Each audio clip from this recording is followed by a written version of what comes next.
Hello. Okay, so we're back on generational power. Good morning, Matt. Good morning. So this week we're going to talk about something a little different. This week we're going to talk about Matthew and I's process, and what we do as a couple is we do a quarterly review. Yeah, I think we just finished our Third most one. recent one, our third one in our relationship so far. And given the fact that this whole pandemic situation has been a good test of relationships. I think some relationships have come out stronger, and some weaknesses have been exposed, I think, along the way as well. And because of all that, we thought it might be worthwhile to share our process. We won't go into like the answers to the questions we have, but certainly the process that we go through every quarter to make sure that our relationship continues to improve. Exactly. So I thought it was very interesting. I think, especially when we first started dating, it's a way to the biggest highlight I think for having a couples quarterly review is being honest, and you're continuously trying to make the relationship work through the different phases of your life. And we came into this topic because we were talking about Peter Thiel's definite optimism. Right. And so definite optimism, to summarize for anyone who doesn't really know about it, it's basically where you have a realistic plan towards the future, and you're working towards that, but you're not, there's definite optimism, there's indefinite optimism, which is like you're kind of just blindly going for it. Mm-hmm. And then there's the other two were There's definite pessimism and indefinite pessimism. So it's like this quadrant of indefinite versus definite, and optimism versus pessimism. Yeah. So indefinite, you don't have a plan. Definite, you have a plan.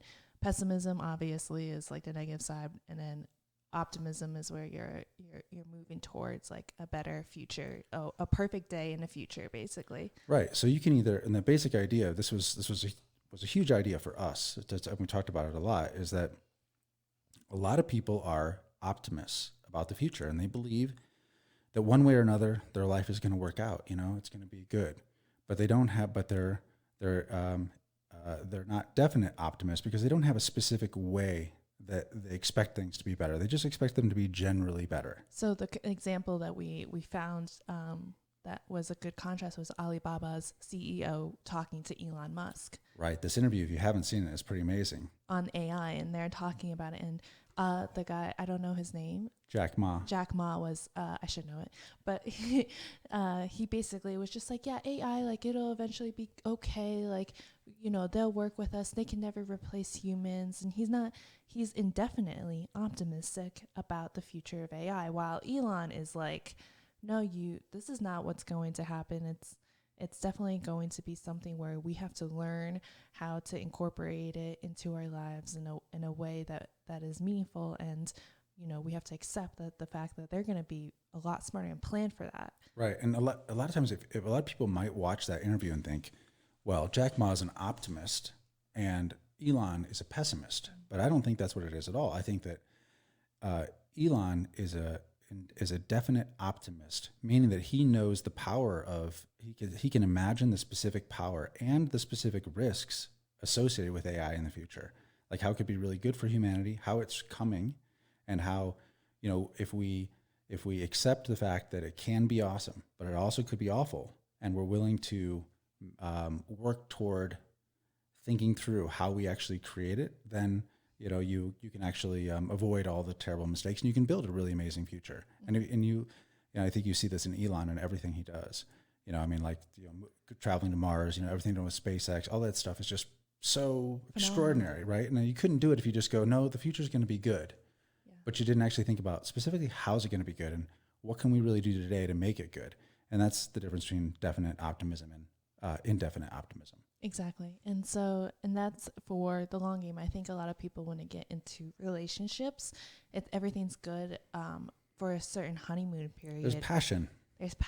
There's like nuance and all those things that are involved in getting into a relationship. But, if you're a constantly evolving person, your partner is as well, what you guys want might be different, and having that constant communication about what you guys want together, planning together for what you guys want your lives together to be, like kind of like a parallel path of growth, and at least moving in the same direction. I think especially with now, women working and different family structures, people haven't been thinking like, how can my partner, and the key word is partner, and I move together, plan together in a way that we're planning for, a futuristic day that is perfect, or not perfect, but, ideal. I guess Peter Thiel says, like, imagine a day you would want to live over 100 times.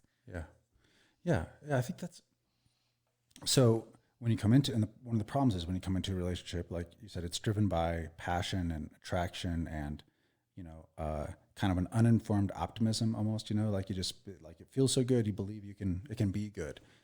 And the problem with that is that everyone evolves. And so what happens is that you come into a relationship and there's certain assumptions that people make about the relationship, like where you're going to live, whether or not you're going to have kids, like, what rituals will you have as a family, things like that. And, both people come with assumptions about it, and those assumptions, because they're not really important at the very beginning, could be invalid. Like they could be wrong, later. And so you subject this relationship to great disappointment in one another, as you learn, well, that's not what I was expecting. You've been thinking that this whole time. How could you think that? Like clearly in my head has been something totally different. So this structure allows you to recognize the reality of a relationship, which is that, if you trap each other, if you try and take the relationship as it is in its initial seed stage, and you try and freeze it to preserve the passion and things that are there, the good things that are there, what you end up doing is you end up creating an artificial thing that can't survive long term, because the fact is we're different people, and the world is different today than we were when we met. The whole world is totally different. So if we didn't update our map of the territory together, what we both wanted, how we both could achieve it, then I think that we would be in real trouble. And I know that this has been a source of trouble in past relationships for me. Yeah, and I think a commonality that I find with women or some people in relationships is they stay in a relationship because they don't want to be alone, even though they don't have any more in common, or the fact that the relationship isn't like the highlight of their day. Like their partner isn't someone they actually really like anymore, but they're staying in it. And I guess I developed these questions on why someone would stay in a relationship when they're no longer invested in it. And so the point I think of this was making sure that we were still both invested in a relationship, and planning was another key thing that both of us like in any good relationship, I think. Also makes plans and is always constantly reevaluating what went right, what went wrong, and how we can make it better. Right. A good friend of mine went through divorce recently, and one of the things he said to me, kind of reflecting on everything that went wrong, he goes, I should have known when we stopped planning things together. We stopped like looking at the calendar and, booking a trip together, or, planning what we're gonna do with our broader families next year, or whatever. When we stopped doing that together, that should have been a clear sign that the relationship was in trouble. But he said he wasn't wise enough to recognize it in the moment. And so we had the benefit of him of sharing this really insightful thing that I hadn't really noticed, but is obviously true, in retrospect. And we had the benefit of his bad experience and kind of applying it to what we're doing here. Yeah. And the other thing is comfortability, I think, too. So a lot of people get comfortable in relationships and take other people for granted. And I think that can build resentment. So this was also, you'll see in the questions that we discussed, that we're trying to save ourselves from ourselves in terms of how we can, not say what we are thinking, or forget, just be going through it day by day for a process, rather than like waking up in the day and being, it'll allow you to be like, I feel like more grateful for the things that you have, especially during this time where I think cheer and love is more what we should be focusing on. It's a lot easier with someone like you around, that's for sure. So, a couple of specific things that I think are always a risk in a relationship is that, like, if you really love somebody, you really want them to do the things that are going to make them feel fulfilled as a human. Like, it's really important to you, and sometimes those things can make make you feel uncomfortable. Your own partner's growth can make you feel uncomfortable if you feel like you're falling behind. I'll just give you one example. Like, old relationship, long time ago. Like, I used to run a lot, and this my person and the counterparty in the relationship was not somebody who was like really into that, and they started to do it, and they picked it up, and then I was encouraging it along the way, and eventually it turned into something where when I ran, it was like a competition to her. So it was like, and I'm a better runner because I'd done it a lot more. So I'd run and I'd come back to like, how far did you go? And I'd tell her, and she wanted my time and stuff like that, and then it became competition. So I stopped running. I just stopped because it was like, man, I don't want to compete. Like, it's causing you stress, me being good at this. And so, and I was really young, and this is not an uncommon thing where you either become like codependent on your partner in that, and to not feel alone, like you really just need them around as like a security blanket on one side, and the other side is you start to actually look at your partner as competition for stuff, instead of as your muse or as your inspiration or as your actual partner, somebody who we're tackling something together in. So I think this process helps you uncover those things, the things that your partner is really interested in doing, so you can really love them by showing them you support them and pursuing the things that are interesting to them. And secondly, it creates a way to address topics that might otherwise be very difficult for you to address because they can come off as being very critical. And resentment seems to be the seed of destruction in relationships. So these questions are designed to air any of these things that might, be seeds planted for resentment. Yeah, and I told a few of my friends that I was doing this, and this relationship to them has been a nuance to them as well. But what is going on, Jane? But I think if anyone sees a relationship as a partnership, then this will make sense. Right. And I think I was listening to this video Jordan Peterson was doing as well about just like structuring your life and your day, and the hours that you're spent and how much time you think it's worth. And like you were saying, that if like your time with someone, if you would pay them to spend time with you, like would you, or with yourself, like do you see value in that? And instead of going to a relationship and saying like, we're going to just be here until it totally collapses and explodes, what if we say we're going to go together and we're going to try to leave this relationship happier than like happy, and like better off and totally ecstatic, right? Instead, the hope in any relationship is that it's going to last forever. That's the hope. Most don't, and I think that I think that this is the difference between indefinite optimism and definite optimism. It's definite optimism says relationships are inherently risky. They're unlikely to work. But what would have to happen to make it work? And what would it look like? What would working look like? Mm-hmm. And so it's taking a much more pragmatic view, which a lot of times in a lot of relationships to imagine the idea that the relationship could end it makes you a heretic to the other person. You have to be a true believer. No, it's us forever. No matter what, it's us forever. Yeah, women in there trapping. Yeah, like, I'm going to trap his butt. But like, I think it's funny too, because like then it's like that is the end goal, and then the end goal is not like this beautiful future that you imagine where it's not limiting, it's not all encompassing, it's also not thinking like taking other people for granted, and like you said, it's making what you have in front of you work. Right. So we'll get into the questions. I think that's a good summary. And I think the last thing I had to say was I have a lot of friends in relationships, and some are doing really well during this pandemic and some aren't. And I feel extremely lucky that Matthew and I have the relationship that we do, that we're not like constantly, going at each other or trying to tear each other down, or we're just very effective communicators. And I think that's part of why this really works well. You're a great partner.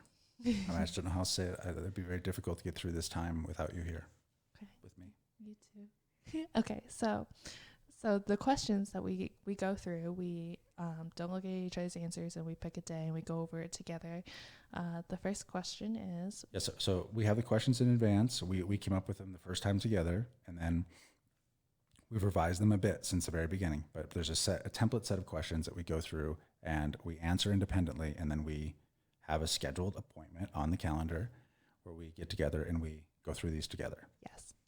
So our quarterly review questions are, the first one is what worked well, and then what didn't work well.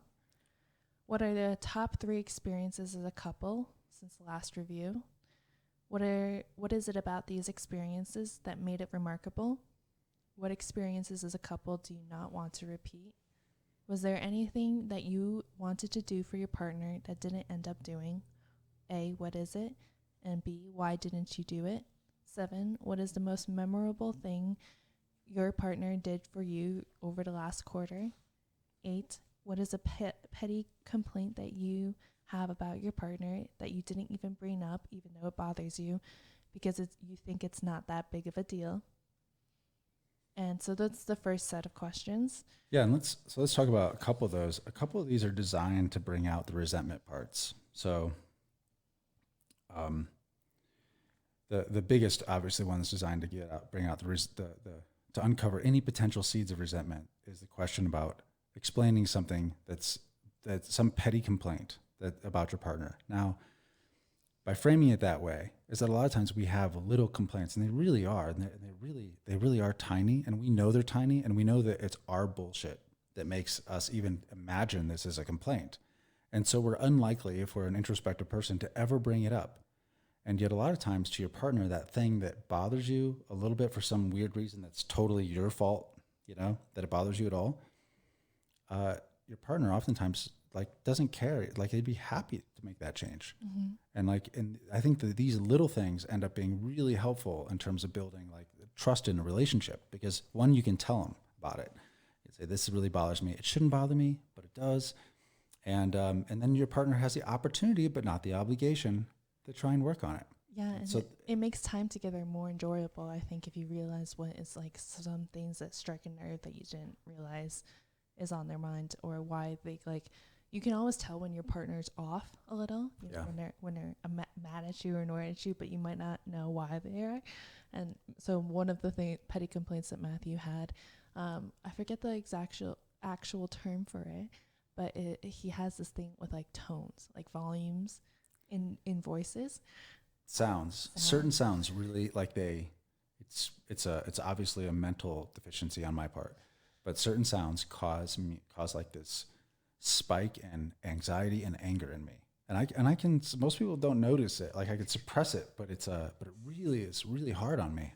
And, you have 2 voices. You have this voice that is you're so sweet and soft. And then you have this voice that if you're trying to get someone's attention down the block and it's not yelling, it just projects. So. Yeah. So I definitely have those voices, and I didn't realize that it sometimes hurt. Yeah. So that was one of them, and I think that was a petty complaint, and I thought that was very interesting. And the experiences that you don't want to repeat as a couple, I think, was another one. That's another one that brings that out. Yeah. Yeah, and so we've had a lot of interesting. Can you fix the camera? I think it's blurry. We've had a lot of interesting, different experiences since we've started dating. I mean, the coronavirus, the pandemic, and then but even during it, it's finding little things that has happened. Okay, thank you, over a relationship that whether it's as a couple we have done together and to the outside world, or effects that have happened, that has affected our partner. So if it's, say, for example, conversations with my family, and then it how it weighs on me, and how I push that outwards, I think is very interesting too. Like we don't realize, as I think as women, that we can have a very strong effect just on our presence, just like on what's on our own head, on those around us.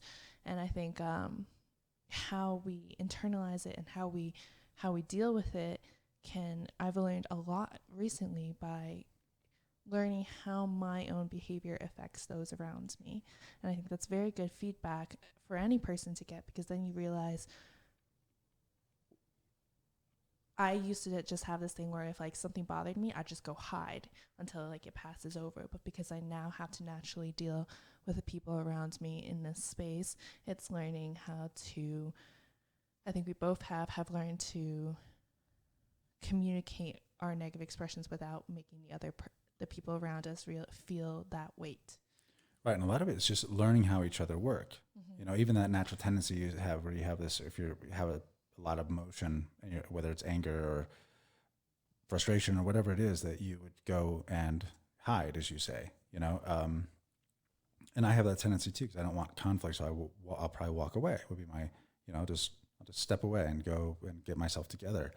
And so knowing the way your partner works like that, to know so that you don't misinterpret it, is really important. And I think that when we, like some of the examples we've seen here, I think negative feedback is really useful for helping you understand what's going on, and positive feedback, or for you to make specific improvements, what you're doing, I'm saying. And then positive feedback seems to be really good in terms of especially being able to express gratitude to someone. So I think that, so when we talk, we're focusing on the negative experiences, but like there was one negative experience that we had as a couple. It was you had a really unpleasant conversation with somebody, and that person was very unkind to you, and I saw like how it affected you. And so one of our first ones, I think it was probably our first one, I said, I don't ever want to see anyone talk to you like that again. It just really hurt me to see you hurt like that. Mm-hmm. So it's not even about her changing something or me changing something. It's just like talking about something. When I saw that, really, I don't ever want that to happen again. And if we can avoid, I'm going to work really hard, and no one will ever talk to you like that in my presence. That's for sure. It's not going to happen. So I think, but we could flush these things out, and then we, these things that all passed in time that might have gone unnoticed, we actually can, by discussing them, we can actually use them to express gratitude for our relationship, like make the partner feel loved and protected, and see the positives right. in the other as well. I think too, like it makes those small things that you really do love about them more accentuated, and there is so many positive things that can come from negative experiences as well. And I think to add to that, in our first quarter review, I think one of the things that what happened that I thought was very interesting was just complete and total honesty. Yep. And no judgment about each other's past at all, because you can't really have that. So like a lot of relationships develop, and then they find these like secret ghosts. Right. Well, I didn't know you did that. in people's closet. Yep. And so getting that all out of the way at first, it was complete transparency while extremely uncomfortable. And for a lot of people, I think it allowed for knowing when the other person was lying or not, and understanding, where they're coming from this, or things that they might want to hide that I mean, everybody has their own limit on how much they want to expose about themselves. Right. But I think that was the complete candor that we had there in the beginning, getting that over, and why it makes things later on like come easier. It can become jokes. It can become like right. things like that. Well, and one of the basic things in any relationship you have to say is everything that it's like a measuring time in BC and AD. It's like anything before BC, doesn't count. I mean, we should talk about it, and you shouldn't, but you can't. You can't be hurt by it. You can't be hurt by something that happened before you existed. And so I think having that kind of like that golden rule, and then there would be times when in our relationship early on where we were always very transparent with each other from like day one, immediately very transparent. But we don't want to be seen as diminished in the eyes of someone we love. So there's certain things we might hedge on if the topic comes up again. You might like hold back on it a little bit. And I think that was part of our first one where we said, listen, I could tell you're holding back on this, and you don't have to talk about it, but you just say in total honesty, I just don't want to talk about it, instead of hedge in the language, like use lies, because little lies can lead to big lies, and it's having this view of that there's nothing that I need to hide from you, that I can even tell you. If I need to hide something, I can tell you this is something I need to hide right now, at least, instead of making a lie out of it. Yeah. But, on the petty complaint issue, so we did our third one, and neither one of us could come up with anything. I mean, I really tried, and I gave you some shit for not being able to come up with one when you were working on it. You said, I can't come up with anything. I'm like, come on, there must be something. But at the same time, I'd already written down, I have no idea, because I didn't have any. Yeah, and it's a beautiful thing, I think, too, to say for a relationship. I'm very proud of that. I am too. So. And one of the things is that there's these things that pass in a relationship, these experiences you have, that they fall through the cracks of memory unless you sort of reconstitute them. And so by doing this on a quarterly basis, and we talk about the top 3 experiences of the prior quarter that we have as a couple, and sometimes they were trips, that were really great. Sometimes they were conversations that we had with others, with kids or something like that.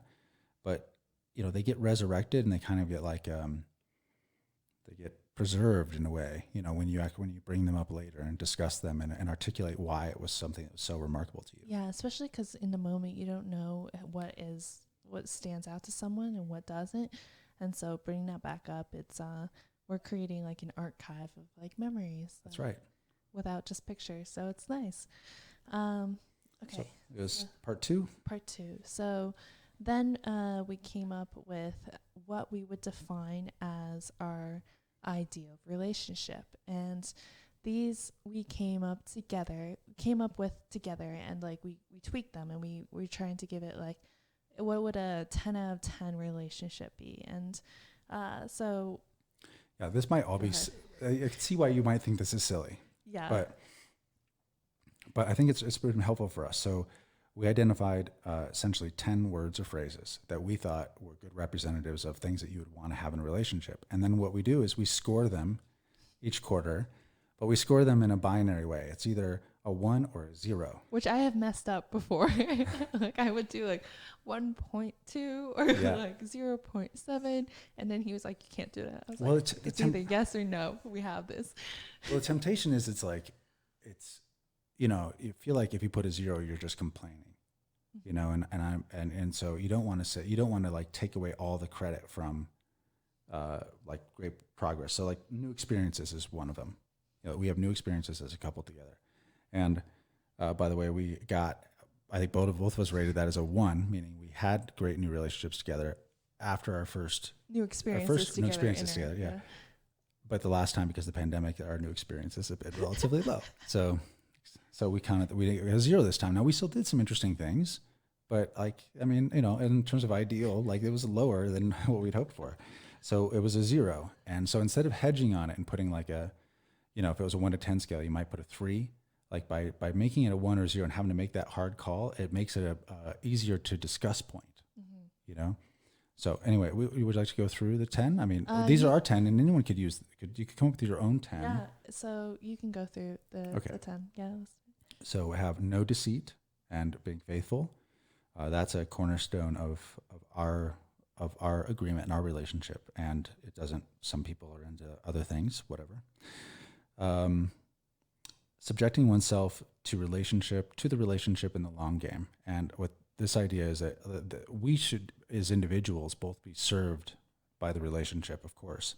But if the relationship becomes a servant of you and your objectives versus you being a servant of the relationship and the relationship's objectives, then I think you're setting yourself up for conflict at some point. So having a long game, planning together, and essentially prioritizing the relationship. Yeah, both of you being invested in it, not just like one or the other, and you probably in your head can think of different examples of relationships of that. And so we thought that it was very important for both of us to be coming at the table, showing up. Yep. And I think, one of the great ways to lead in anything is to serve it. Like, leaders actually are servants. And I think that people often think of it as maybe as the male or the head of household or whatever. They might think that, I'm providing, but then I need what I need, and that's it. Instead of realizing that, no, there's a whole big ecosystem here that you are, and full of hopes and dreams of you and others that must be, that you must work to serve. And so I think that one works well. So the third one is devotional practice. So do you want to explain this one? You don't need to explain the examples, but maybe just explain the idea behind it. Yeah, the devotional practice was kind of just, I think, more behind our way of showing gratitude to our partner, whether in just time to be present, to be focused, and kind of just not, because a lot of us get distracted every day and we're going through the motions, and but just taking maybe 10 minutes, it's almost like meditative in a sense. It is. It's I think practice is the key word there. I guess it's devotional and practice are both pretty key in that. If you're serving the relationship, then what would it look like if you're serving the relationship? Like if the relationship where you're, and I don't want to necessarily have a religious connotation to it, but if you're wrapped up in how to make the relationship and a long game of the relationship great, what daily practices might one engage in that would help show that? And I think that, thinking of it as a devotional practice, almost like taking communion, it just adds a little level of almost mysticism to it that and makes sacredness. it feel sacredness. That's a better word. Yeah. I think so. So we like that. Might not work for everybody, but that's there. Sex is another one. That's pretty important in most relationships. Yeah. We talked about new experiences already. Planning a future together. You could argue that this is the same, subjecting yourself to the long game in the relationship. And I think it is, but it's a slightly different angle on it and it's a lot more measurable. Do we actually have plans on the calendar or not? For learning from my friend. And if we don't, then we're not doing a very good job of this. Yeah. So for example, we like to go hiking and stuff like that, but now everybody's hiking. So having campsites reserved, somebody doing its part and saying, okay, in the future on a date on this calendar, I reserve this for us to do if we feel like it or not. But that way it's not just oh, what are we doing today? What are we watching today? Where are we going out to eat this weekend? It's saying, hey, this is something that I would like for us to do together. This is it. This is it. Right. Yeah. Here we go. It's definite optimism. Yes. It's like saying, here's the specific thing we're going to do on the specific date, and here's how we're going to make it good. And I also think that there's no way to really do anything very interesting unless you're planning it. You just can't throw stuff together. It's fun to be spur of the moment with some things, but most things don't work spur of the moment.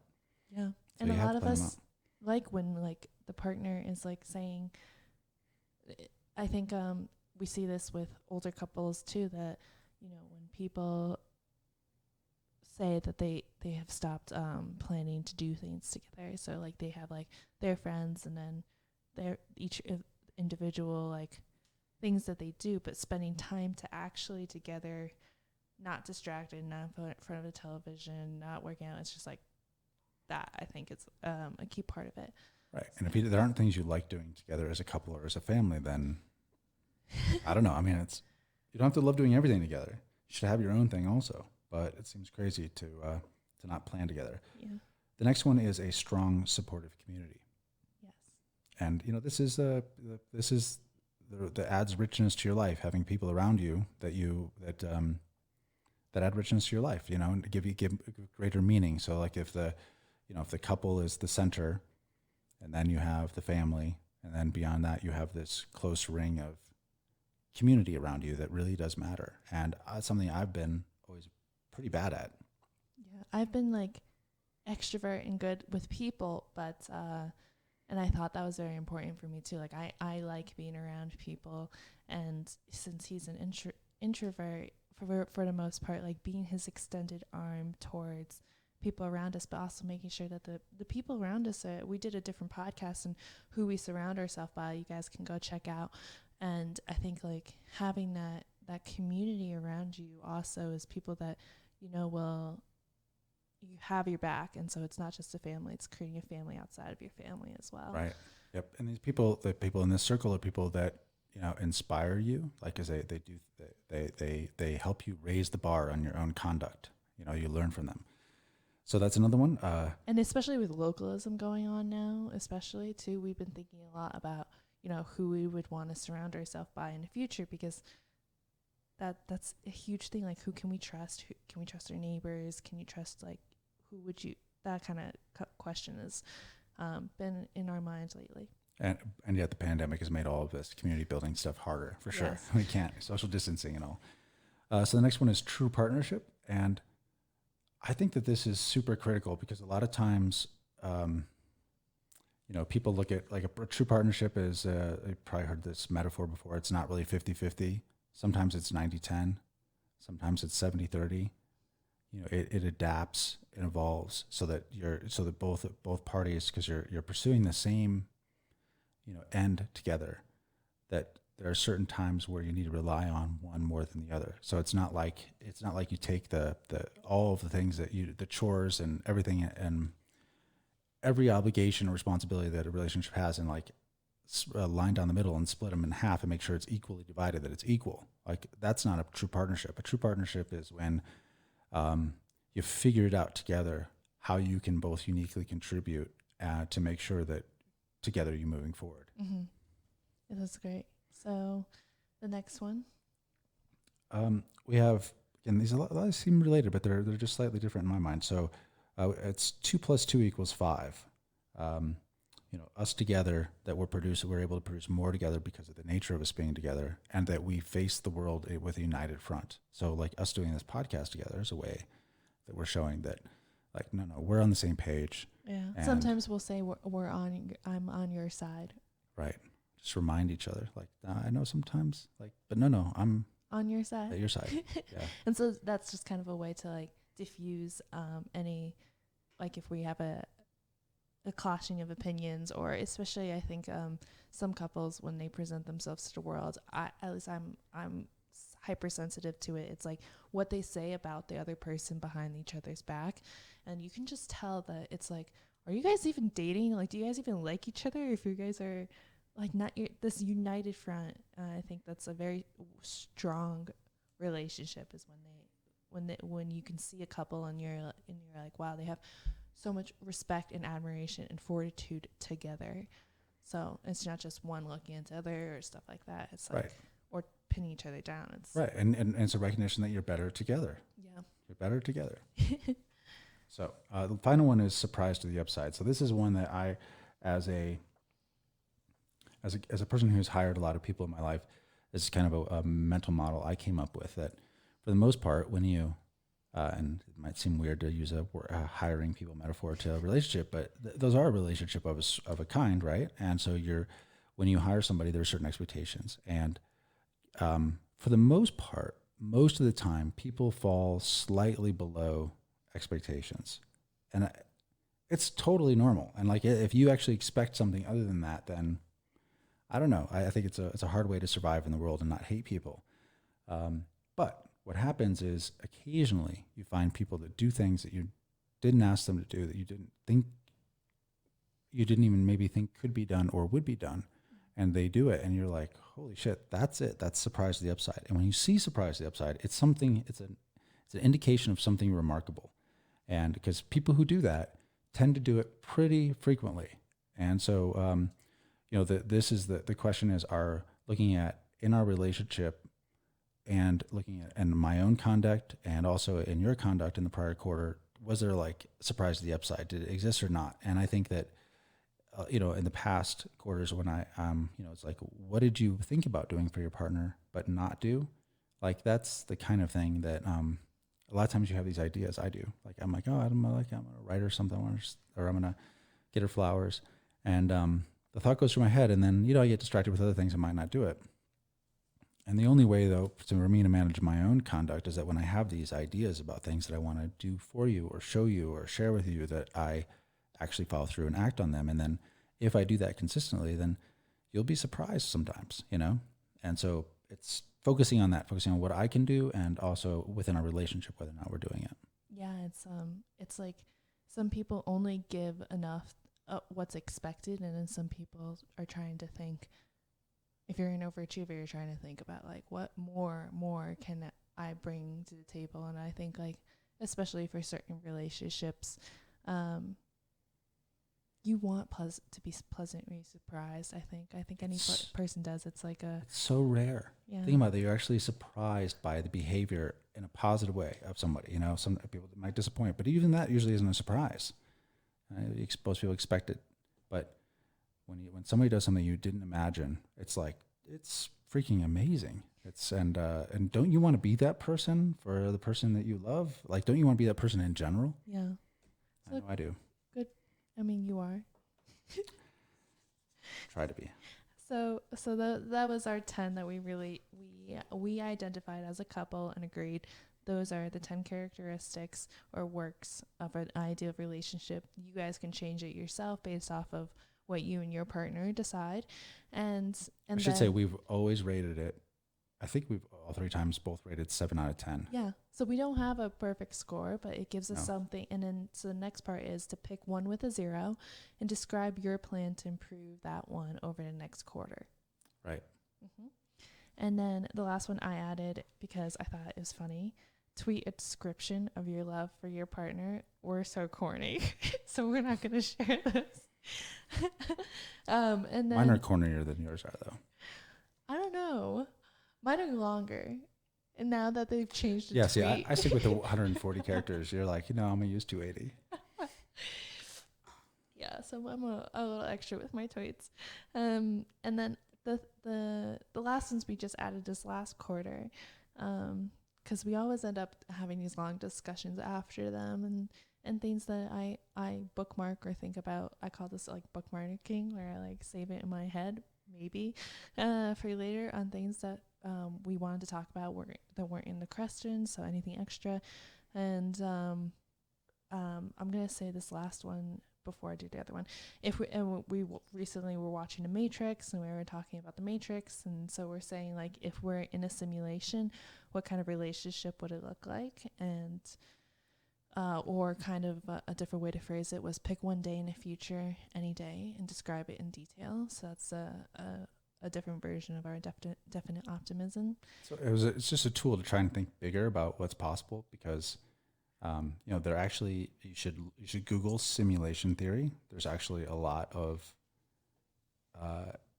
it's a reasonable scientific theory that we are actually living in a simulation right now. And if you are living in a simulation right now, and you can recognize, like Neo did, that you're living in that simulation, then you can use that, the sort of the physics of the simulation to your advantage and do things that would seem otherworldly or impossible before. So that was the basis of that question. Yeah, and I think also the upper limit problem too. We discussed, I think, in our first quarter is like, well, if like anything's possible, what would you imagine? What could you do? And every time that we talk about it, it gets a little more refined and detailed, and I like it. And then the last thing was we didn't do this as part of our quarterly review. We just did this on our own. But now the last question I had was, how do we incorporate our shared values as something we purposely try to fulfill in our everyday life? Right now, coming up with our shared values was something that we recognized after our first quarterly review that we should do. Mm-hmm. So it was like the first thing we worked on after that. Yeah, because I think what the standing as a partner, making the world better, if it's what we have decided were things that we would hope that our relationship stands out, and that in these qualities, and what we could leave the world with in not just like what we do for one another, but us as a combined unit, or things that like our hierarchy of values and practices. This was a really good exercise for us, and it was really important, and I made sure we were on the same page with things. and there were things that maybe you naturally prioritize as a value, and because of your gregariousness or your extroverted nature, your love of people, or your moral compass. I think that Yeah. too. I had this class that was telling us to develop a moral compass with a center and north and the different sectors and the direction you're heading in. And we looked at that list as well, right? because I think it was interesting. We were looking at other people's compasses, and it was They seemed like they were mercenary. It's like, as I want to be a CEO of a pharmaceutical company someday, this is my value. self-care was like one of them. That I was saw true. someone, so I was like, gosh. All right. So I'll just list ours. And again, you can actually look up the moral compass. Yeah, they'll give you a list of like 70 adjectives, and you just go through and highlight 10. But if you're changing it to whether you're an individual to as a couple, that will also change the parameters, I suppose. So, and then we also outlined the value, the action, and how we do it, like giving it more details, and hopefully it'll turn into something with substance in the world. So the first one was joy. Second is abundance, agency, so responsibility, truth, open-mindedness, legacy, volunteerism, building, compassion, and appreciation. And if you wanted to discuss one of them, you can. And sure. So, let's see. The one I think, let's see. Yeah, okay, I'll do volunteerism because a lot of people don't know that. That in many ways is a political philosophy, but essentially it's that you don't believe in coercion. You don't believe forcing other people to do something. You don't believe in manipulation. You just like the end result. Like, you might be able to create an outcome through coercion or manipulation or use of punishment or reward with people, but ultimately it's not sustainable and it causes other problems. So we're volunteerists. We're volunteers as a family. We're volunteers as a couple and as individuals, and that means that two things. Number one is that we don't coerce, and the other one is that we volunteer. So we step up and try and do the things that we can do to make things better around us. yeah, and also I think, to me, the word volunteerism is like, if you volunteer, you are openly accepting into this agreement. Like, later on in life, you can't say that someone forced you to do this. It's hard to be a victim if you believe in volunteerism. Yeah, exactly. Like, we don't believe in anyone blaming other people for the decisions that we make. So volunteerism in that sense, and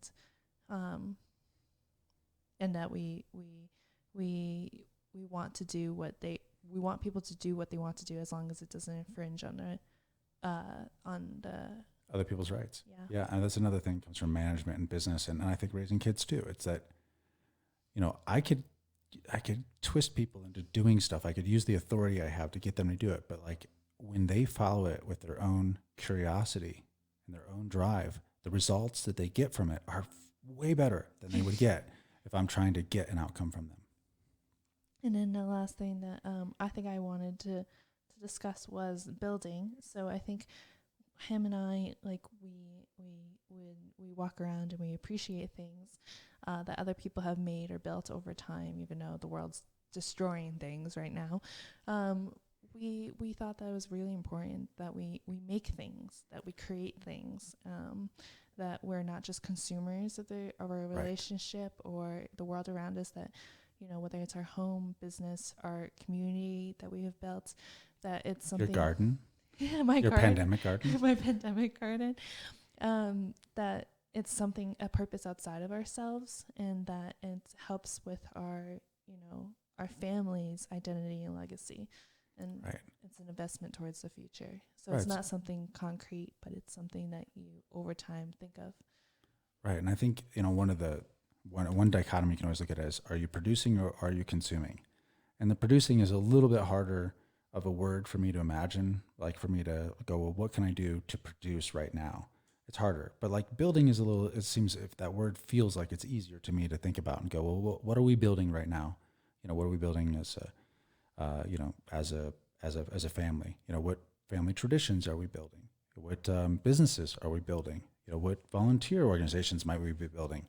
I mean, what community are we building? So like, the word is, it's it's an action-oriented word that basically puts on you the responsibility and values as a virtue the act of creation versus especially the opposite, consuming or destruction. Yeah.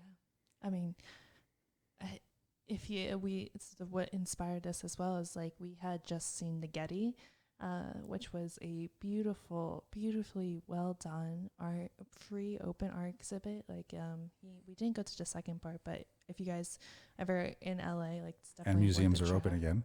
and the museums are open again, but The Getty in LA is just it's an architectural. Yeah, I mean it's an amazing building, and of course we went to the traveling Monet exhibit, which they had went through Denver, and they had a huge amount of Monets, and it was amazing. It was amazing, but they didn't have as many in the Getty, but they had almost as many in the Getty. So Getty may not have been a great individual, but certainly he created a lot of wealth and left this legacy to to the citizens of LA and California and tourists who come through, where you get a chance to see some of the world's most amazing art for free in a private building that is incredibly maintained, and the building in and of itself is beautiful. And there were probably a dozen classes that were there when we were there of elementary students that was exposing them to this thing, and so they were drawing around the pictures. It was so cute. It was great. And so it's hard to build something like that. And then the rippling effect it has on the world around it, as inspiration or just exposing you maybe to art that you wouldn't been exposed to before. There's so much good that comes from building something. And you can't imagine necessarily what the outcome will be while you're building it, but you just know that if you're building instead of tearing down, or, creating instead of consuming, that you're on the right track. Yeah, and you might not live to see the benefits of it, but I think that's the purpose of it too. It's to do something outside of yourself. Right. Yeah, and I mean, what the hell's the point of this if you're not gonna do something that when you're gone, there's some that you've had some, what does Steve Jobs used to say, like put a dent in the universe or something like that. Yeah. That you can have a huge impact. If not by looking for recognition of having a huge impact today, but by actually focusing on building something. Yeah, and it's not about self either, these things. So I think that's like both him and I don't believe that the ego should be the main thing that is prioritized in any of these. So yeah, I mean, I don't feel like we have to go into the other ones, and I'm gonna leave something to the viewer's discretion to hypothesize about, but that's about it for this one. And I wanted to thank Matt for doing this podcast with me. Obviously, this is my pleasure. Building. We should put up maybe a link where people can download the questions. Yeah, I can upload it to the if you guys check out jenpower.substack.com, I do a blog as well, and I try to put out show notes as well, so I'll attach a link of the questions and even our shared values. It doesn't matter. Yeah. We could do that. So if you're in a relationship, you should definitely, there's no downside to doing this. And I would say if you're in a relationship where the other party is unwilling to go through an exercise like this, that is a great sign, that you might not be working on the same page anyway. So I would really encourage you to do it. It's been really great for us, and we're going to keep doing it. Yeah. So stay tuned. Okay, you guys. Thank you. Thanks, everybody.